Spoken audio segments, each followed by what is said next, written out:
Hey everyone, thanks for tuning in. This episode is brought to you by my course, Rest Assured. If you've been struggling with falling asleep, or staying asleep, or just not waking up feeling well rested, you've come to the right place. Cognitive behavioral therapy for insomnia, or CBTI, is the gold standard intervention in the management of insomnia. Rest Assured is a digital course that walks you through CBTI, step by step, with everything you need to succeed.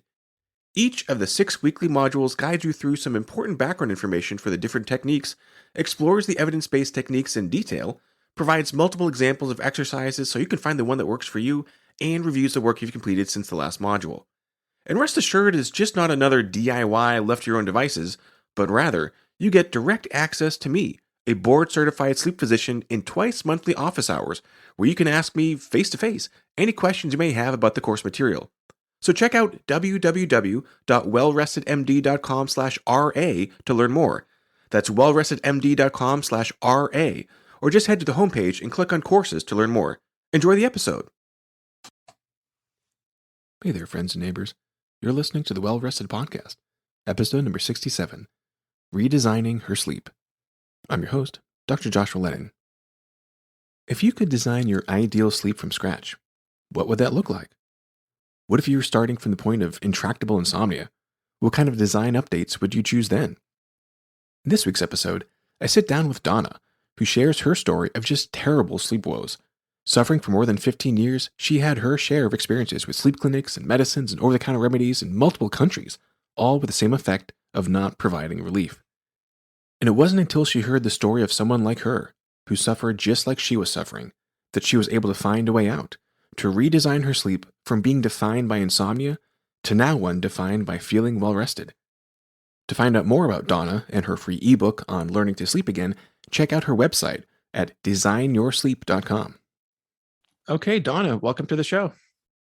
Hello, thank you for having me on the show. I'm really honored to be here, and I've been following you since you began, actually, and I'm very grateful for this podcast, so I'm super happy to be here. Well, thank you. I appreciate that. Tell your friends. So, Donna, I wanted you here because you have a very compelling story. You sort of ran through the entire journey of insomnia from start to finish, and now, have thankfully ended up on the other side. So start by walking our listeners through, how your struggle with insomnia really started. What was going on in your life at the time? What sort of experiences did you have that really sort of led to sleep being a central part of your suffering? Sure. I only actually really identified this quite recently, and it goes back to my university days, so around when I was 20. I was at music school, I was working late nights, doing concerts and that kind of thing. And it didn't seem to be an issue at the time because, our lectures would begin at 10 or 12, so I could adapt to it. So it didn't really affect my daily life. But I think that it actually began then because my kind of rhythms got out of sync.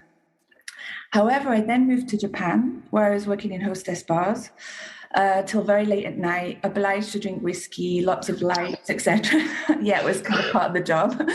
I think, and then I was also working during the daytime. I had morning shifts or afternoon shifts, depending on the day. So it was during that period really that my body got out of sync, and I didn't realize this at the time. I was 25 and we can kind of cope somehow at that point. But I did start to notice the detrimental effects on my life.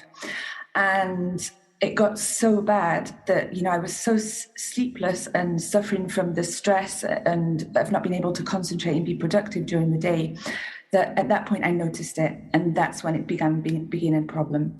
And from there on, for 15 years, I was searching for the solution. Wow. So was this, so you said you noticed really a lot of difficulty with daytime function.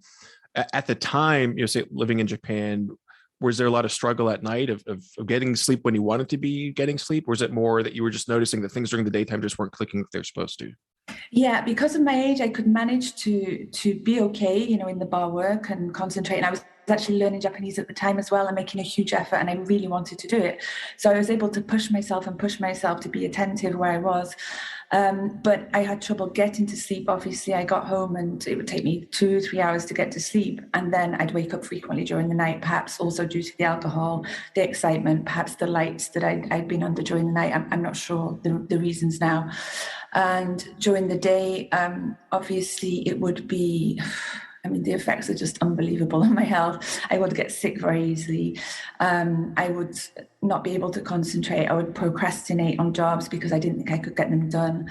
I wouldn't be particularly attentive to friends and family because I just couldn't emotionally, connect. And I was just really trying to get through the day.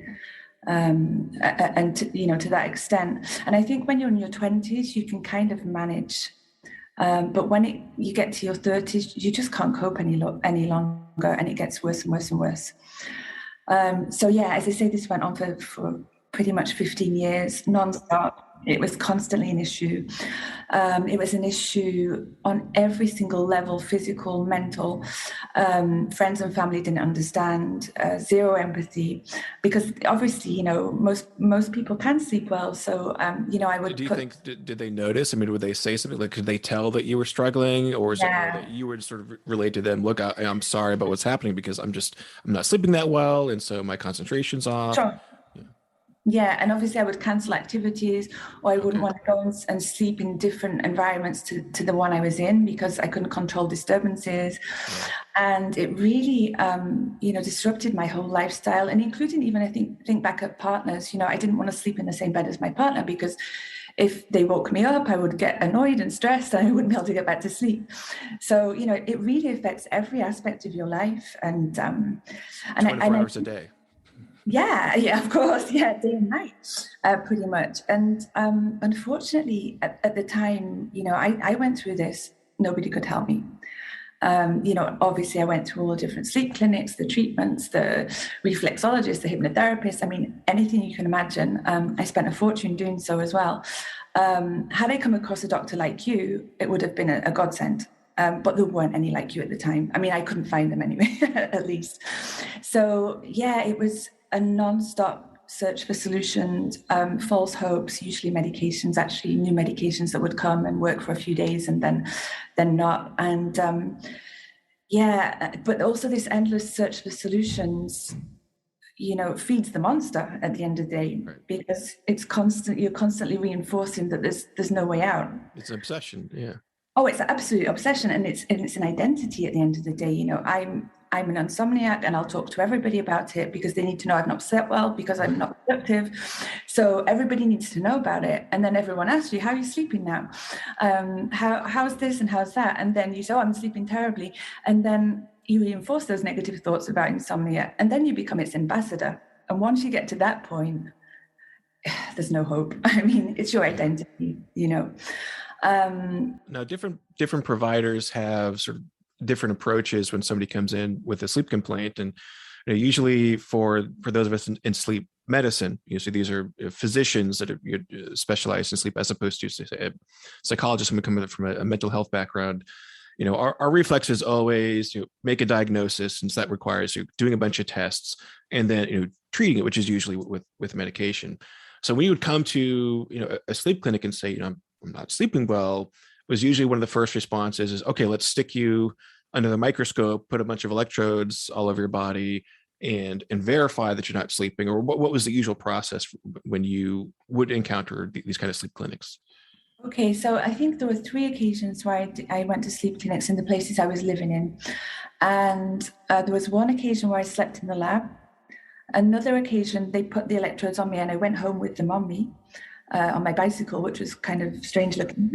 And on the other occasion, it was also in a sleep lab. And it was a very, very strange environment, and I hardly slept at all. It was a psychiatry ward at the hospital, and people were screaming all night long, and I felt very kind of stressed out, and I didn't sleep much either there too. That was in Japan. So the experience was quite distressing on all occasions, apart from the time that I slept at home. And the results on the 3 occasions were sleep structures pretty normal. You have a lot of light sleep, which is to be expected in that kind of condition. And you don't have sleep apnea or restless leg syndrome, so we don't really have a clue what to do with you. And they threw medication at me. At the time, there was zero interest in psychological insomnia, zero interest. And yeah, I received a lot of medication. Typically, the and the sort of the first line medications that are given has evolved a little bit over the years, but all of them have some component of causing sedation. So is that sort of mostly what they would give you, a benzodiazepine or what they call the BZRAs? This is like the Ambien and Sonata and drugs like that. They just sort of go through the laundry list of those kind of drugs with you. Oh, yeah, absolutely. I know them all by heart. And unfortunately, you do go into a downward spiral because they are addictive and they do stop working in some cases. I do remember on one occasion being given something called Surmontil. I don't know if you know, there's probably another name in the US. It's a former antidepressant for its hypnotic effects. And I was so grateful to that doctor at that point for having given me that, because finally during the day I was exhausted and sleepy. And that was a sensation I hadn't felt for years. And I actually remember taking him a box of chocolates because I was so thrilled. Obviously, that didn't last for very long, but I just that tired and wired feeling was there constantly. And with the different medications, obviously the effects are different, and depending also on the day. I was grateful to gain some sleep, but the next day I was groggy. I couldn't concentrate very well, and I think also the fact that I was prescribed medication confirmed that I had an illness. And when they didn't work, it confirmed that there was no solution. And that You're made even more broken than you thought. yes, in the long term. And it got to the point where, these doctors that I saw were well intentioned. But I saw one doctor who diagnosed me with attention deficit disorder. And I knew deep down that it wasn't that. And he prescribed the medication that goes with it, obviously. I began fainting, and 2 months later, I'd lost 8 kilos, and I stopped taking the medication. And, I spoke to the doctor and said, hey, I'm not sleeping. I'm not attentive because I'm not sleeping. I mean, for me, it was obvious. And he said, no, I know best. And that was an attitude that I came across quite often. And I know, I mean, I'm not sure in the States, but in Europe, general physicians, obviously not in your case, but only receive about a week of training on sleep, in the 7 to 9 medical programs that they do. Yeah, it's not much better in the U.S. There was a recommendation from the ACGME, sort of the governing body for medical schools in the U.S. And with that, and this was maybe 2004, somewhere around there. And with that, we got 1 hour for one lecture, which was maybe 1 hour, maybe 45 minutes. And so in the U.S., you do 4 years of primary medical school, and then it's residency after that. So it's still about 7+ years. Right. There's only 1 year where everyone, 1 hour where everyone was exposed to sleep medicine. And then depending, what residence they went into, some would get a little bit more and some wouldn't. So most, come out with very little. And so, when I have my time with the medical students, is trying to, in 45 minutes, how do you summarize everything about the anatomy, the normal physiology, what can go wrong, all the different disorders, all the different treatments for it, crunch that into 45 minutes, shove it down their throats so that when they're asked on a test a couple of weeks later, that they have some inkling of what the right answer is going to be. And so most of them walk out of school with very little to no understanding of what happens during about a third of the human lifespan. So, some will get a little bit more in residency, different grand rounds and other lectures and things like that. But for the most part, it's very, very, very little. And for our general practitioners, so pediatricians, family medicine, and internal medicine, here in the States, that a lot of their exposure to sleep over the years after initially completing medical school is really going to be with industry. So when there's a new drug that comes out, whatever the hot new drug is at the moment, that, marketing reps will come to their office and say, here's a bunch of free samples for your patients. Let me tell you about insomnia and why this drug is really the best for it. And that's sort of their education is from the marketing material. And not that these materials are wrong or incorrect. It's just obviously a very tilted view of what the issue is and how it can best be addressed. And so there's already a tendency towards medicalization of everything, that if we can write a prescription for it, that's how we treat vast majority of conditions in clinical medicine. So when it comes to sleep, that's sort of the natural reaction is, okay, what's the prescription that I can write for this? And without really fully understanding what's really going on, we tend to just rely on whatever the most recent drug that rep that came to our office to give us a sample and let us know what's new in the world of sleep. And so it's a very different view than sort of the reality of what happens in sleep. of all everything that's going on in the universe, certainly consciousness is one of the great mysteries that we have yet to come close to cracking the code on. And sleep is just sort of the other side of consciousness, right? If you don't understand consciousness, it's hard to understand sleep. If you don't really understand sleep, it's hard to understand consciousness. And it's not like there's just this one thing, and that all you're missing, is the ambient. That all you're missing in your life is just the antidepressant. That's the only thing that's keeping you from sleeping. It is a very, very delicate balance. A symphony, and there's lots of different players. There's lots of different sounds and timbres. Lots of different neurochemicals that are involved that are changing their concentration activity across nights. It's extremely, extremely complicated. And to say that, all we're going to do is just crank up the tuba and hope that this person sleeps, I think it is a very naive understanding of what it is to sleep or to be awake. And so that leads to a lot of people sort of getting this experience where, I'm having trouble sleeping. My doctor seems to know what he or she is doing most of the time, recommended this medication. And really all that's doing is just, putting the accelerator on this one piece. It's not that they're wrong. It's just that this is only one very small component of this overwhelmingly complicated thing of consciousness, and trying to suppress consciousness to drive us into sleep. And usually the results are not what we really hope it to be. And then on top of that, there are effects of these agents that go beyond what we really desire. And some are sort of intended effects, is what we know and what we would hope this agent would do, and some are unintended. And that just leads to a whole host of additional problems. Not to not to underestimate sort of this notion that you have a problem now, and this confirms it because I'm pulling up my pen, writing this prescription. So you have a disease, and you have to take this pill to fix this disease. And if you don't take the pill, your disease is uncontrolled. If you take the pill and your disease is still uncontrolled, then you're beyond broken. And and that just leaves people feeling dependent. Even if it's not an agent that has abuse potential, addiction, or anything like that, but they just feel there's a sense of dependency because, well, now I've got this label, and the only fix for this label is to take this pill every day. And so then there's this sense that, I can really only sleep if I sort of obey the rules and take this pill every day. And even when I take it, I'm really not sleeping all that well. And so it's very, very disheartening. The whole experience can just be extremely disheartening. Yeah, absolutely. So you went through this cycle, not just for 6 months or like 2 years of a pandemic, like a lot of people are experiencing now, but for a decade and a half. I mean, that's a very, very long time to be suffering like that. What ultimately helped you get out of this? I mean, how did you sort of escape the black hole of insomnia and end up better rested at the end?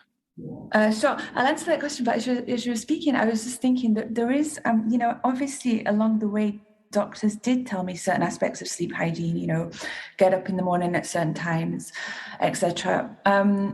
And the thing is, when we struggle with insomnia to the extent that I did, we believe there's no simple solution because our insomnia is unique.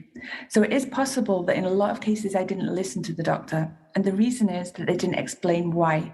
So if you explain to me why you need to get up in the morning at this time and not sleep and not do anything else until the evening because of sleep pressure, and it works like this, and that's why, I may possibly have listened. Well, even to expand on that, it's often kind of an afterthought. I mean, even in our office, because the time is so limited, we only have so much time in front of a person, and you're trying to get a history, do an adequate examination, come with some formulation, and then a treatment plan. That there's not a lot of time for just lecturing somebody about light and caffeine and all these other. So usually it's a handout. So it's okay. My sense is that you're having trouble sleeping. So on your way out, make sure to pick up this one-sided piece of paper. That's fantastic. Yeah. But that's still it's not really providing the rationale. It's not providing the background information. It's just more hey, do this. And I think a lot of people they see something like, well, don't drink too much caffeine, and so after pounding 20 cups of coffee a day, one day they stop drinking coffee at noon, they go into caffeine withdrawal, they suffer all afternoon, they still have insomnia that night. So then they say, well, this dumb doctor doesn't know what he's talking about because I cut out caffeine for one afternoon. It didn't work. I was more miserable than usual. So clearly, either I'm even more broken than I thought, or Yeah. this idiot has no idea what they're talking about. And then they made me go like all the way down the list, exercise. And so, okay, well, I went jogging one morning. I was winded after 35 seconds. I was limping on the way home and I was just miserable all day long. I was covered in sweat, and so I didn't sleep any better. I actually slept worse than usual. So, hell no, like scratch that one off the list. And so I think, a lot of these recommendations, because it's sort of, they're just provided, here's the laundry list of what you should be doing. And typically it's given as an afterthought, that usually, even if somebody does attempt some of the things on the standard list of sleep hygiene, that the results are usually not what people want. And so usually after one or two attempts, they're discarded. And then it's back to, I'm broken. None of this is working. Nothing ever works for me. I'm never going to get better. And it just sort of digs them deeper and deeper into the hole. Yeah, I think that's also a message that's missing, is that we need to try these things for at least 10 days or so. And we don't. That's what I would try a couple of days and say, oh, it doesn't work. So, I think there is a lot of education also that's missing around these kind of sleep hygiene rules. The real reason why, because, the insomniac in general is perfectionist. They want to understand things. They want to have control of the situation. Not in all cases, but a lot. And I think if we had that information, that would certainly help. I think from my point of view, in any case. It's also hard to hear. Yeah. Here I am in front of you, like I'm desperate. Like I'm broken down. Like there's nothing left of me. Like I'm so desperate for some help. Like please just let me sleep tonight. And the information you get back is, well, if you get up at 5 a.m. and you go jogging for half an hour every day, that eventually within a few weeks you'll be feeling better. And it's like, well, hell, like, yeah, no, I know. that sounds miserable. Yeah. Like, why? No, help me right now. Like, I want to sleep tonight. Like, I don't want to sleep weeks from now. I want to sleep right now. I'm desperate. Right. And so it's that kind of advice is even harder to swallow. I think when you're in that situation, because from the outside, you could say, well, I'm not having struggle sleeping. I know that there's value in exercise. I know there's that value in, not drinking to excess or limiting caffeine. And so I can understand that if I feel like I'm at, 85% optimal health, that if I can get another 5% by doing some of these tweaks, like that seems reasonable.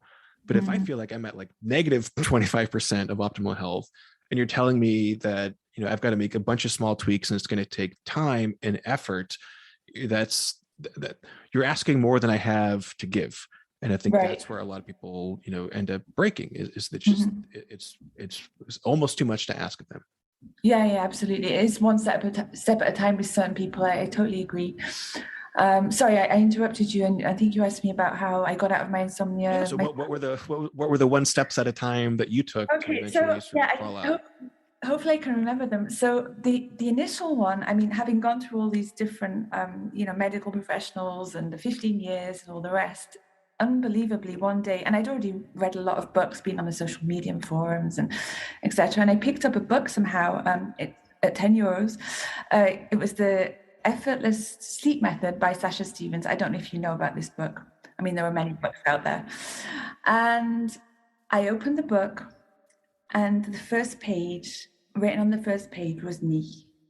She was describing exactly what I was going through. I was her former self, pretty much. So she struggled also for 15 years. She wrote every single thing I was experiencing throughout my daily life. And it was the first time I'd felt empathy, even though it was, the written word, obviously. The way she expressed herself, I could feel the empathy. And I could feel that it was someone else who'd been through the situation I had. And she explained how she got out of it. So because I believed in her, I followed what she suggested to a T. This is really unbelievable, but what I'm going to say. Within 10 days, I was sleeping well. And was this anything that you'd like? I mean, was this like this is coming out of left field? Oh, this sounds so strange. Or was her method basically, it was sort of like a reformulation of things that you had encountered from time to time across those 15 plus years? There's nothing really, looking back, there's nothing really that new in there. It was just the expression and the empathy, and she'd been there. Because because she could do it. She was exactly where you were. Yes. She followed this. She could do it. Therefore, there's finally some hope that you could also It get was out the of it. So hope. It was the first glimmer of hope that I'd had in about 15 years. And I devoured the book in 2 hours, I think, and I set into place exactly what she said from that evening. And simple things, getting up in the morning at the same time. She didn't explain why actually, but getting up at the morning in the same time, not watching the clock during the night, all the things inside out. Also, getting out of bed. She suggested lying on a cold floor, if you're 15 or 20 minutes in bed. And that quickly got me associating, my comfy bed and sleep with a positive. I haven't heard that one before, but Yeah, so I lay on the cold floor for 4 nights, and after 4 nights, I was getting back into bed and I was sleeping. because that's because the floor is so uncomfortable, right? I mean, it's just Well, certainly where we are, it's cold. Yeah. So, yeah. So I also had other things planned in advance to do.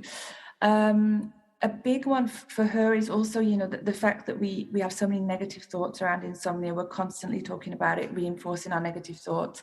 And something I began to do immediately was to, even though it wasn't true, was to say I sleep well now and write that down constantly, during the daytime. And also when people asked me if I was sleeping well, even though I'd slept terribly, I would say I slept really great last night. And sometimes I would even brag about having slept well when I hadn't.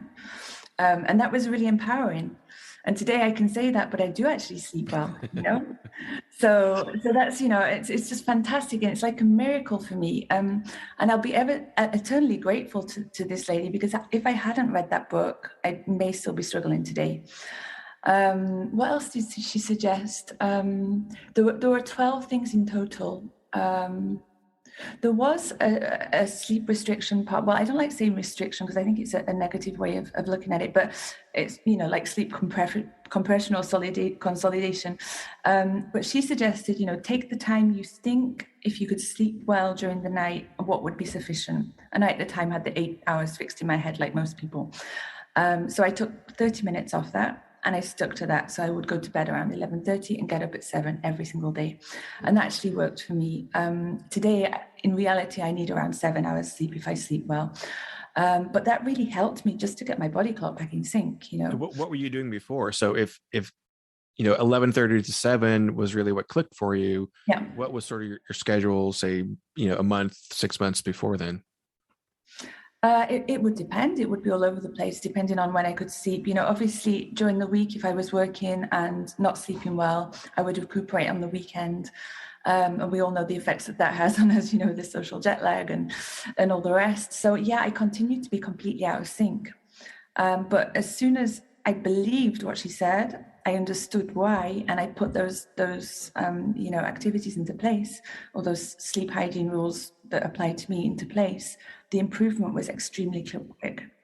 And I think after around 30 days or so, a month or so, I'd regained confidence in my ability to sleep, and I knew there was no going back. That's Seriously. wonderful. It's really wonderful. And looking back, I could never have imagined that would happen because I had no hope. However, I think the journey's, it's been a lot longer than that. It's been around 6 years now. And I'm still building on it. My sleep's getting better and better. From there, I went on a fasting retreat to the south of France. I only actually went to be in the villa with the swimming pool, to be quite honest. I wasn't interested in fasting, but it was a cheap way to go and have a holiday. But I obviously did the fasting too. And during that week, I understood a lot of things about nutrition through the classes and stuff that we did. And me coming from the north of England, where we eat huge plates of food as fast as possible in front of the TV, I didn't realize how much food I was eating. And since then, I've reduced my food intake by about half. I use a small plate, and obviously I choose quality food now as well, which wasn't the case before. And I put my knife and fork down between mouthfuls, which allows me to digest and, actually realize what I'm eating and also get the nutrients out of the food. So that was one improvement that I made following that fasting retreat.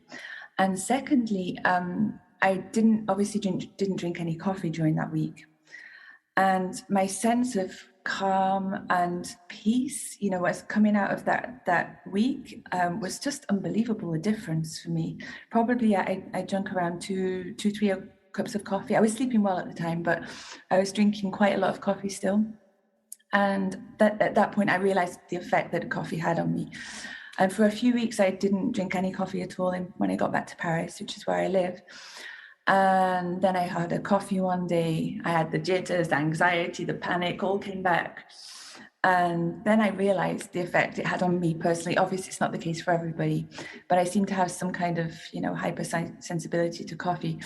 However, I still drink a little bit in the morning because I like it, and I haven't managed. I'd love to remove it completely, and it's not been the case so far. So I think that was like a second kind of break to improving. And also, had you ever, had this crossed your mind, either the issue with caffeine, or even just a focus on better nutrition, better eating habits? Was that even on the radar prior to you getting your sleep settled? Or is it more just, in terms of my health, the only thing that matters is the fact that I'm not sleeping and everything else is sort of secondary? I was conscious of it. Because obviously, because when you're not sleeping well, you eat a lot more sugary foods, processed foods. You have these cravings. But I hadn't believed that it was that relevant to my sleep, to be perfectly honest, and I wasn't taking good care of what I was eating. So that's definitely contributed. And now when I eat something that's kind of not beneficial to me, I can feel it. So it's really, for me, a question of testing and learning what works for me and what doesn't at specific times of the day. So yeah, I think that's really contributed quite a lot to my my sleep improvement, and I'm still improving.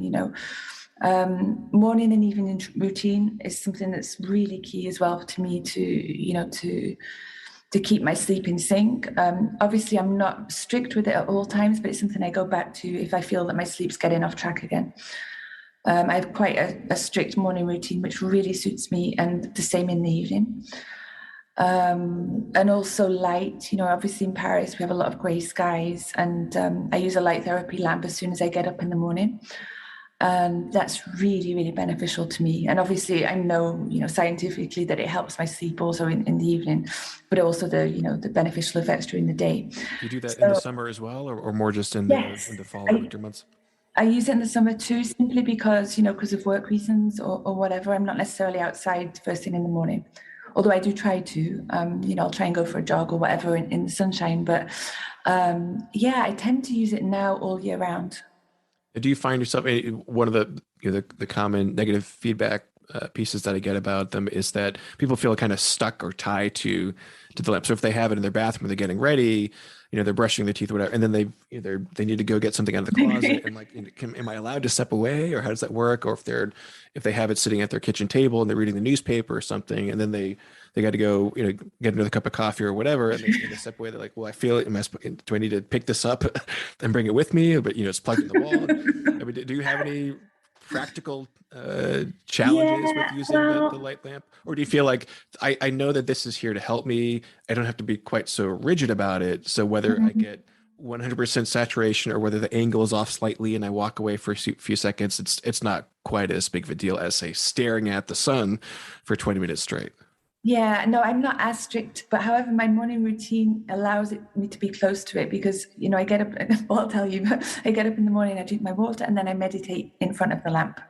Okay. So I've got at least 20 minutes in front of it, and then I do my affirmations and all that stuff. So that lasts about 5 minutes. So yeah, it's kind of ideal for me because I'm in the same position for quite a while. But if not, I just have it on in the living room and hope for the best, That's great. So all this, this incredible transformation and focusing on other areas of health in your life, you've sort of decided to take on this professionally as well. So you recently enrolled in and I'm probably going to butcher the Institute Somna. Is that how it's pronounced? Yeah, exactly. So it's only French-speaking institute in Canada, and it's actually a holistic sleep therapy program, and it's really excellent. I was so lucky to find it. Nothing exists like that in English from what I can tell. And it's a program that covers, from infant sleep to senior sleep, from 0 to 100 years old, because obviously sleep's evolves as we age. It covers many subjects, chronic pain, obviously sleep science in general, even inflammation and auto-hypnosis and PNL. I mean, it's very varied. So it gives you a lot of tools. And obviously, on the sleep side, it's very complete, but the other ones are more modules so that we know who to refer our clients to if it's not our expertise. Because obviously, when you work in sleep therapy, I'm not a doctor and I'm not a psychologist, and I need to kind of stay on my territory on what I'm certified for. So it's just that knowledge of all the different professions around me that can help, the people I work with. So it's very complete and varied. And we just have one module left, which is on sleep and the couple. And then I've got a couple of case studies to finish and things. So I have worked with quite a lot of clients so far, some of whom are paying clients and some who are just for practice, mostly friends and family and friends of friends. And a difference I've seen between the two populations is that the people that are not paying don't necessarily come with the notebook, and so they're not as committed perhaps as the ones that do. So I've begun just only accepting people who pay simply for the commitment point of view, because that's necessary. It's sometimes not easy. You've got to put certain habits into place, and actually really commit to doing certain things. I guess it's like coaching as well. It's not. They need to be accountable, and it's not just me. They really need to make changes in their life, which can be quite significant sometimes. So, yeah. Do you feel your role is similar to, say, the role that Sasha Stevens played with her book for you? Someone who has sort of gone through and recognized, okay, I don't have like a life-threatening illness here. Yeah. I'm simply dealing with just quote unquote insomnia. Mm-hmm. And I need some help, because the help I need for that is not coming from these other sources that help me rule out these other terrible problems. And yet they didn't really leave me with much hope or treatment options. And so do you think as the consultant, as the sleep coach, as the sleep therapist, that you can provide that same role rather than in book form like Sasha Stevens did for you, but sort of more on a one-on-one role of consulting with these clients, helping guide them through these similar 12 steps that you had gone through from her book, to lead them through, to help pull them out of this hole of insomnia and show them that yes, it is possible, yes, it can happen, and I'm living proof of it. Yes, absolutely. And I think, that was kind of my mission at the end of the day, because, I've been through recently, I've worked in these huge companies with great jobs and great pay slips and all the rest. And none of it really made much sense to me. I didn't really feel much purpose in what I was doing. And then suddenly on the train one day, I thought, why on earth wouldn't I help people get through what I went through? I have no idea how to do this because, obviously I didn't know anything about anything. And I thought, but I got through it, and I can certainly help other people through it, and I can learn, and it's interesting. And obviously sleep is very interesting. There's so many things to learn, and it'll be a lifetime journey. It's crazy. And I'm not a doctor, so there'll be a lot of things that I medicine wise, I could never understand. But yeah, I certainly think there's a place for sleep therapists now. It's just emerging. We know today to go to a wellness coach or to a nutritionist. We don't necessarily know that it's a sleep coach. So I think it's something, a profession that really is emerging, and people are starting to know about that. And I think, there's a place for us for sure. Because we have that time, we can spend time with the client. We can accompany them, which, doctors don't have the time to do, or in some cases they don't have the knowledge or the interest, depending on who it is. So, it's just, kind of figuring out our place and how to be visible and become known, and help the people that need it. Because there are so many people out there. I work in a co-working space here in Paris. So there's around 200 people here. 2 out of 3 have sleep problems. 2 out of 3. It's unbelievable. And, often there's a consultation at the lunch table, but quite often you need to go a little bit further to explore what the real issue is, So if somebody wants to work with you and not Yeah. just, at the lunch table, where can they find you and learn more about your work? Sure. So my site's called designyoursleep.com. You can find more information about me and my background, and there's also a place to reserve if you want to have a conversation with me for 15 minutes. It's a free consultation, and you can reserve that no problem. There's a few open spaces per week. I also have an ebook that you can download with some basic information. Certainly, the key information that helped me is in there. So that could be of value to your audience today, to the people who are listening. And that's it. Yes, you can find me on designyoursleep.com. Okay, sounds great. We'll have that link in the show notes as well. Well, Donna, thank you so much for your time. I appreciate you sharing your story with us, and hopefully you'll have changed some minds just like Sasha Stevens did with her book for you. Hopefully, that's what I'm hoping for. Thank Thank you you so very much. much. Thank you.